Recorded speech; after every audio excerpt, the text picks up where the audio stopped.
Sejam muito bem-vindos a mais um vídeo. Meu nome é Lucas Bastos, cientista político, formado em Relações Internacionais, podcaster e jogador de Call of Duty. Esse é o terceiro episódio de uma série de vídeos onde eu trago uma análise política da história dos jogos. Para começar, eu agradeço o feedback de vocês que acompanham e a paciência de quem esperou por esse vídeo. E se você caiu de paraquedas, os links para os episódios anteriores estão aqui na descrição. É importante que você assista para entender o contexto do que será apresentado aqui. Então vamos para o final da nossa trilogia. Vamos falar de política internacional e guerra.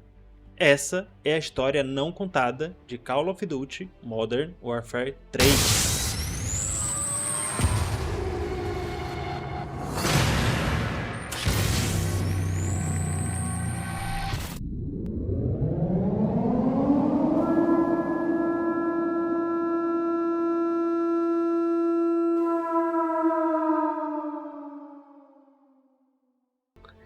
Desenvolvido pela Infinity Ward, publicado pela Activision em 2011, mais uma vez, 2 anos de intervalo do anterior, contemplamos mais um jogo de tiro em primeira pessoa que aborda um conflito bélico, espero que continue fictício, entre forças ocidentais e orientais.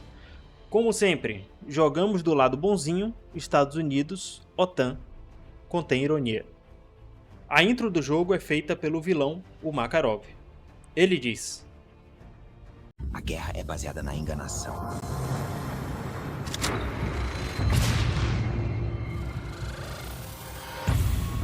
Durante anos, a hipocrisia do Ocidente transformou o mundo em um campo de batalha.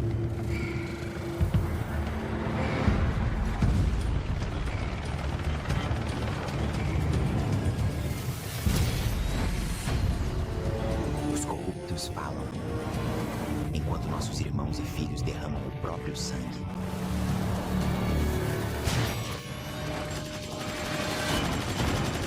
Mas a lâmina corta dos dois lados. As autoridades russas afirmam que o ataque foi orquestrado por um agente da CIA americana chamado Joseph Allen. Quanto maior a mentira, mais provável é que as pessoas acreditem nela. E quando uma nação clama por vingança, a mentira se espalha como fogo selvagem. Estou vendo caças sobrevoando a 1095. O fogo cresce, devorando tudo em seu caminho. Este é um ato deliberado de guerra contra os Estados Unidos. Nossos inimigos acreditam que só eles ditam o curso da história. Que tudo o que é preciso é a vontade de um único homem. Essa intro é uma crítica ao Ocidente com foco nos Estados Unidos. Porque o que o Makarov diz aqui é verdade. Podemos sim considerar que a hipocrisia do Ocidente fez do mundo um campo de batalha. Países foram invadidos, lideranças históricas caíram, fronteiras mudaram de lugar, e nesses processos, muitas atrocidades foram cometidas em nome da democracia. Vários desses territórios hoje se encontram muito piores do que eram antes da chegada dos americanos, ingleses e franceses. O Makarov entende o jogo, almeja a liderança da Rússia para fazer a exata mesma coisa e trazer um sentimento de vingança dos Estados Unidos para a população, por conta da história dos jogos passados. Antes da ação, o Capitão Price também faz sua introdução. Seu mundo, como você conhecia, se foi. Quão longe você iria para trazê-lo de volta?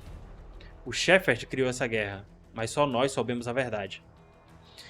Esse discurso é perigosíssimo. O tabuleiro da geopolítica está em constante transformação.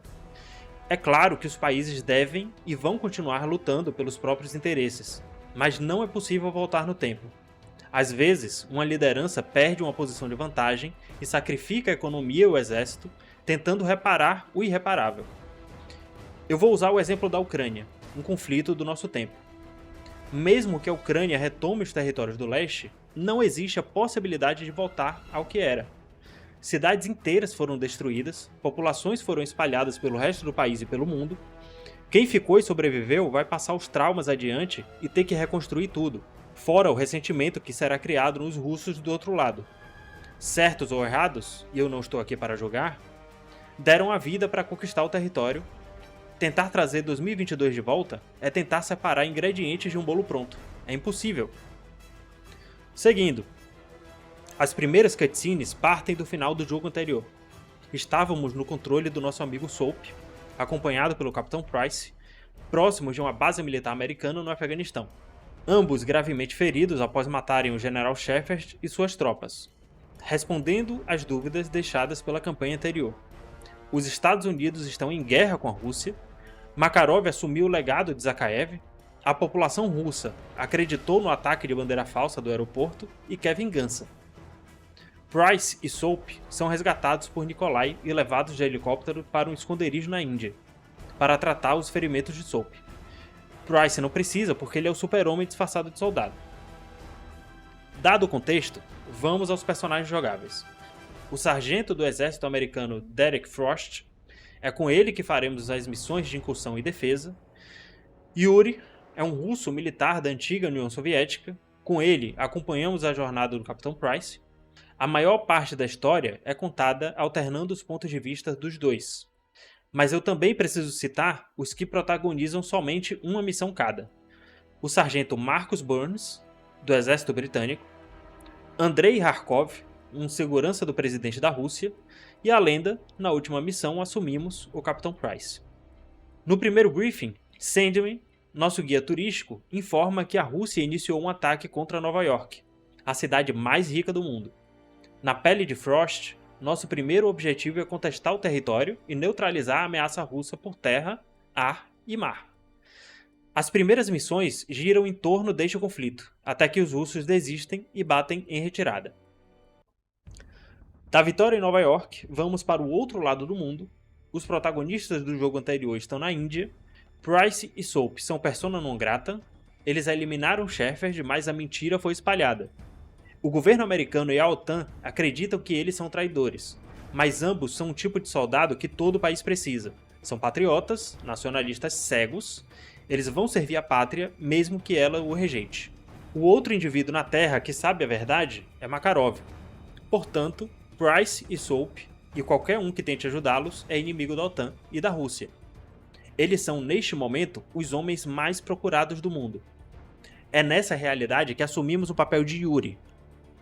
Estamos em um esconderijo improvisado, com um médico improvisado, numa sala de cirurgia improvisada, e acabamos de trazer o Soap das profundezas do inferno para lutar mais um pouco pelos interesses do Ocidente.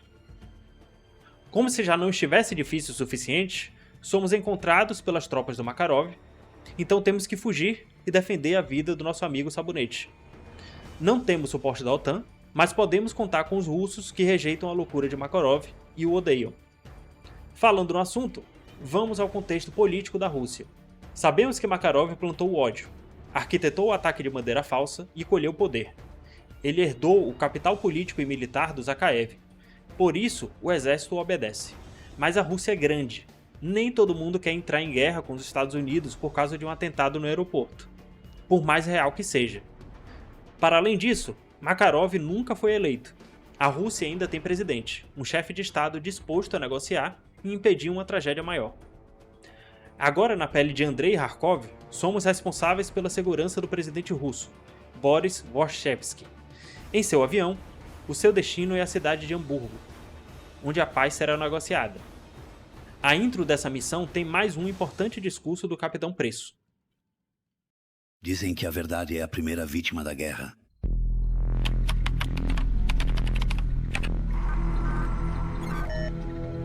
Mas quem define o que é verdade?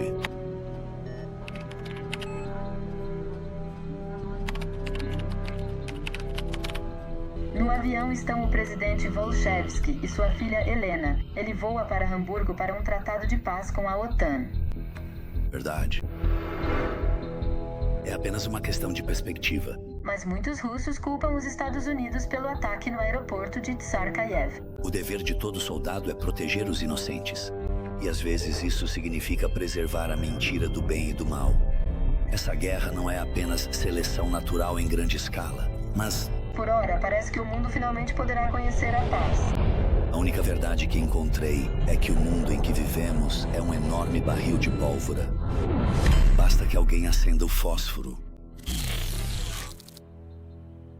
Esse discurso traz várias reflexões e conversa com uma conclusão alcançada por vários autores. Uma que foi citada no vídeo passado. A história é escrita pelos vencedores. Quantas verdades foram escondidas? Quantas mentiras foram contadas para o bem e para o mal? A história ensinada nas escolas é a verdade de qual país? Quem pretende e quem vai escrever a história do nosso presente? Quem vai acender o fósforo? Será que ele já foi aceso? Essas e outras reflexões eu deixo para os comentários de vocês. De volta ao avião do presidente russo. Estamos a caminho de uma conferência diplomática para negociar a paz. O presidente russo está com as mãos atadas. Quem controla o exército controla o país. Não resta nada além da diplomacia, influência e informações privilegiadas de quem ocupa a cadeira, como, por exemplo, os códigos de lançamento de ogivas nucleares. Importante, mas não suficiente para quem cumpre o papel de guiar os rumos do país. Boris não tem escolha, a não ser rifar o Makarov. Fornecer informações que levem à captura ou abate da nova liderança militar. É óbvio que o Makarov não pode deixar esse avião pousar. Essa missão é um sequestro. Makarov demonstra extrema capacidade de inteligência. Infiltra agentes no avião do presidente e tenta sequestrá-lo. Nosso trabalho é proteger o presidente e sua filha, que também está no avião. Eliminar os espiões e impedir o sequestro. Mas o jogo também nos ensina que não dá para ganhar todas. Essa missão é impossível de vencer. O presidente é capturado e sua filha desaparece. Makarov quer a chave do cofre, os códigos de lançamento e utilizar o arsenal nuclear russo para dominar a Europa militarmente. De tempos em tempos alguém aparece com essa ideia. Depois de escapar das tropas russas na Índia, Price e seus amigos descobrem que Makarov possui ligação com a guerrilha africana em Serra Leoa, o tipo de grupo que comete os piores crimes: mercenários, traficantes de drogas, armas, pessoas, etc. Containers estão prontos para serem enviados em direção à Europa, sob o comando de Makarov. A essa altura, Price é quase onisciente e onipresente. Enquanto está escondido na Índia, procurado literalmente pelo mundo inteiro, ele investiga, descobre e vai resolver, mesmo que o objetivo esteja em outro continente. A próxima missão é em Serra Leoa. Price, Yuri, Soap e Nikolai tentam interceptar uma das cargas que estão indo em direção à Europa. Eles precisam de um prêmio como esse por dois motivos. Primeiro, porque eles odeiam Makarov. Segundo, porque querem salvar os próprios países e, como heróis, pararem de ser perseguidos pelos próprios aliados.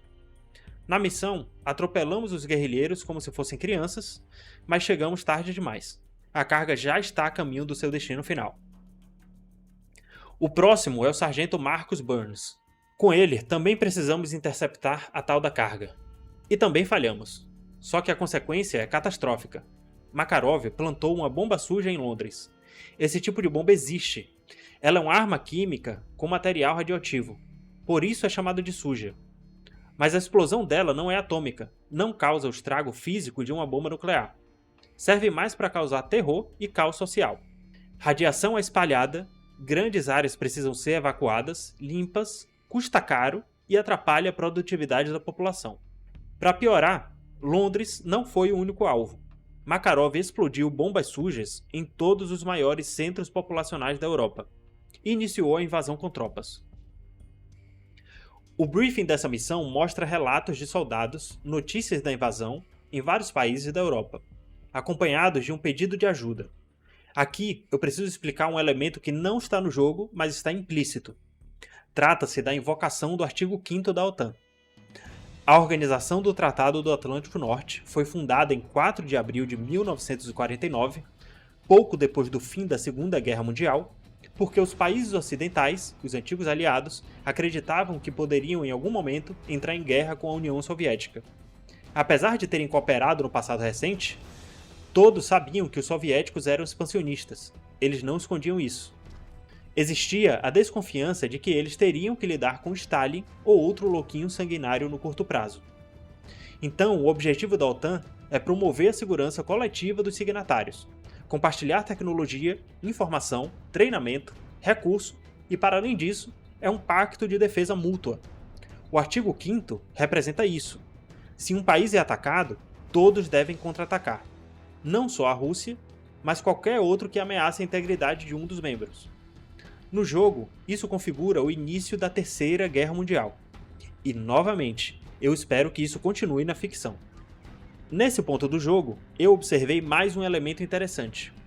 Em Modern Warfare, já passamos por momentos em que os Estados Unidos foram atacados. Nesse jogo mesmo, eles foram invadidos, o manual da OTAN diz que o presidente deve invocar o artigo 5º, mas eles não pediram ajuda. Ou seja, o roteiro mostra que a Europa precisa da ajuda dos Estados Unidos, mas os Estados Unidos nunca precisam e nem pedem ajuda de ninguém. Vocês acham que eles passaram essa mensagem de propósito, ou eles se acham tão bons que nem perceberam? Sobre as missões seguintes, voltamos a assumir Derek Frost. Dessa vez, na Alemanha, para atender o chamado do artigo 5º, conter o avanço da Rússia e resgatar o vice-presidente dos Estados Unidos. Ele estava em Hamburgo para negociar a paz, quando a Rússia iniciou o ataque. E assim a história segue. Defendemos outros pontos estratégicos da Europa, Hamburgo, Paris, Berlim, resgatamos o vice-presidente dos Estados Unidos, vemos a Torre Eiffel cair, testemunhamos a história sendo contada. Como Yuri, fazemos o trabalho sujo. O batalhão do Price invade países subdesenvolvidos, cuja população e governo nada tem a ver com a guerra, sem autorização, chegam atirando, torturam e matam quem estiver no caminho. Price precisa defender os interesses da OTAN para restabelecer contato com a inteligência do seu país e remover as 5 estrelas de procurado do seu time. Então ele caça os aliados e as armas de Makarov onde quer que estejam, Serra Leoa, Somália e República Tcheca. Posteriormente, nos unimos ao exército americano e invadimos a Rússia para resgatar o presidente russo. Os roteiristas não cansam de humilhar a Rússia. Eu particularmente acho isso problemático, porque isso pode ter um impacto para além do jogo. COD é o FPS que mais vende no mundo. Pessoas de todas as idades, em todos os países, tiveram contato com uma história que aborda temas tão complexos. Exalta um lado e humilha o outro. Eu não sei se eu gostaria do single player desse jogo se eu fosse russo. E vocês? Uma missão do Yuri que vale a pena mencionar é a Blood Brothers. Yuri não foi apresentado como ex-militar russo? Pois é. Essa missão mostra o ponto de vista do Yuri em alguns dos acontecimentos mais importantes dos jogos anteriores. Em certo momento, Yuri precisa explicar para Price a sua relação com Makarov. Ele já foi jovem, patriota e aliado de Zakhaev. Essas histórias são contadas em forma de flashback. Na missão do Price em Pripyat, em 1996, quando ele arranca o braço do Zakhaev com um tiro de sniper, Yuri estava com o carro do Makarov. Foram eles que salvaram a vida do Zakhaev. Em 2011, quando perdemos o sargento americano Paul Jackson, uma bomba nuclear explode no Oriente Médio e derruba o seu helicóptero.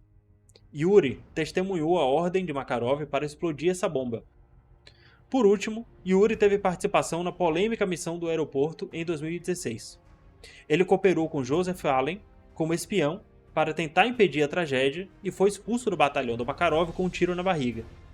Foi ali que ele decidiu não cooperar mais com o louco que estava em vias de assumir o comando de seu país. No fim do jogo, o presidente russo é resgatado, o que dá início às negociações de paz e estabilidade para o mundo. Só tem um problema. A missão Blood Brothers também é importante porque perdemos o nosso amigo Soap. É isso mesmo, o batalhão do Capitão Preço deixou o sabonete cair. E isso deixa o Price enfurecido. Makarov ainda está vivo e solto, ele precisa pagar não só pelos seus crimes de guerra, mas também pela morte do protagonista, que nos acompanha desde o primeiro jogo. Price, Yuri e Nikolai vão à caça. Makarov se esconde na Península Arábica, no topo de um arranha-céu de luxo construído com petrodólares. Assumimos o papel do Capitão Price, nosso Capitão Nascimento britânico, e o que aconteceu com Makarov quando nós o encontramos.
morreu.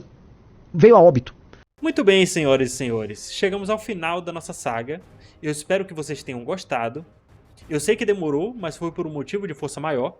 O último ano foi bastante conturbado para minha pessoa, mas eu aproveito o momento para avisar que as coisas já estão estáveis e eu já estou trabalhando para alimentar o canal com conteúdos mais frequentes. Então não se esqueçam de deixar o like, se inscrever no canal para não perder os próximos vídeos. Perdoem a demora, muito obrigado pela atenção de vocês e até a próxima!